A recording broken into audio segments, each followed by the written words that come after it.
Understanding nutrition labels. What better way is there to get to know your food than by understanding the label that comes with it? At first glance, the black and white panel can be intimidating. But with a few label reading skills, you'll be better equipped to make more effective decisions at the grocery store. First off, serving size. The first thing nutrition labels offers us is the serving per container, followed by the serving size. You'll notice that the serving size is offered in two different units, a familiar unit followed by a metric unit. The familiar unit, for example 1 cup, allows customers to easily visualize how much of the product is considered a serving, and can then be efficiently compared to its similar products. The serving size is not a recommendation of how much you should consume of the product, but rather the amount that people typically consume. The rest of the information on the label is based on that typical consumption amount. If the serving size does not match your typical consumption of the product, simply adjust all the later information accordingly. For example, if you usually consume 2 cups of a product that has a serving size of 1 cup, you should multiply all the information by 2. Next up, calories. The amount of calories on a food label is specific to the amount of energy you will receive from 1 serving of the food. Next, we get into the nutrients. This section of the nutrition label displays key nutrients that impact our health. Let's dive in. First thing is fats. The total fat is the combination of your unsaturated, saturated, and trans fats. The biggest concern that people usually have when consuming fats is how it'll affect their cholesterol level. There are both good fats and bad fats and cholesterol. Bad fats, which are too much of the saturated and the trans fats, raise the bad cholesterol, which is the LDL, which increase the risk of developing cardiovascular diseases. So trans fat consumption should be avoided at all costs, and we should limit the saturated fats as well. Good fats, mono and polyunsaturated fats, can lower LDL cholesterol and higher the good one, HDL, which decreases the risk of developing cardiovascular diseases, and so their consumption is encouraged. Trans fats have been recently banned by the FDA, so you should see it listed with 0 grams. Next on the nutrition label is cholesterol. Although cholesterol has a bad reputation, our body needs cholesterol in order to build cells and certain hormones. The problem arises when too much cholesterol builds up in the body. Our liver actually makes all the cholesterol we need to survive, but the body is also able to benefit from dietary cholesterol. And so, contrary to popular belief, dietary cholesterol is not too problematic in healthy individuals. But of course, it can still be limited. Next up, sodium. Although sodium is an essential nutrient, eating too much of it increases the risk of developing cardiovascular issues. After sodium comes total carbohydrate.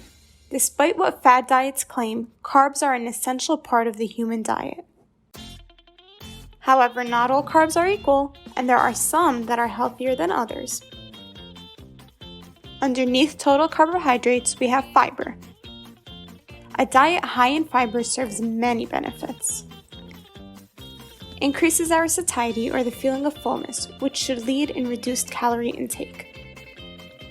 It also increases frequency of bowel movements and lowers our blood glucose and cholesterol levels.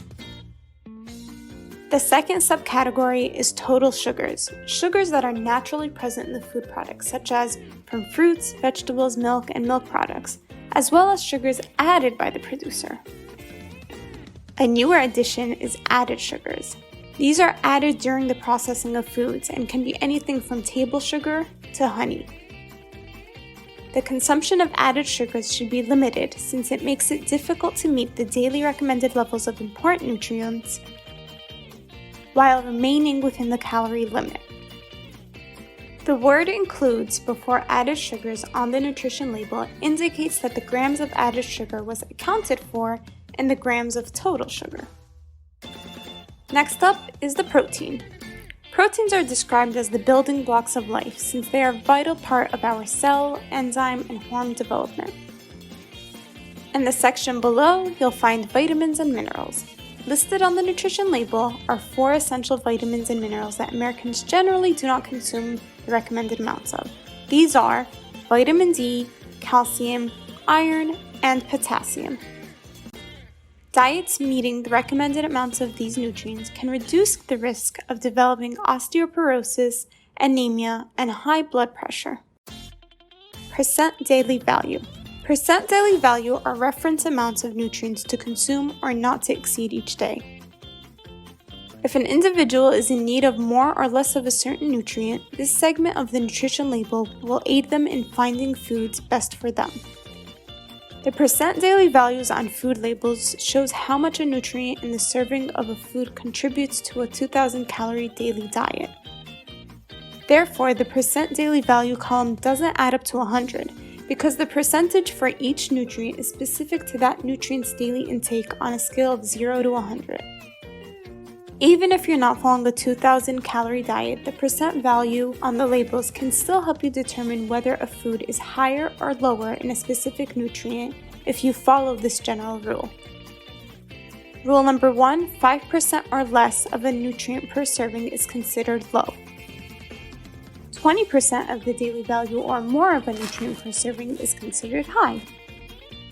Choose foods that have a high percent daily value of dietary fiber, vitamin D, calcium, iron, and potassium. When comparing products from the same food group, for example 2 cereal brands, choose the one that has higher percent daily value for dietary fiber, vitamin D, calcium, iron, and potassium, and lower percent daily value for saturated fat, sodium, and added sugars. Percent daily value can also help you balance what you eat throughout the day. So let's say you eat something high in saturated fats, try to only consume foods low in saturated fats for the remainder of the day.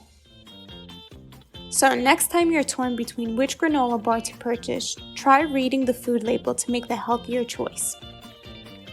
If you still need help, feel free to contact us for more information about food and how to eat healthy.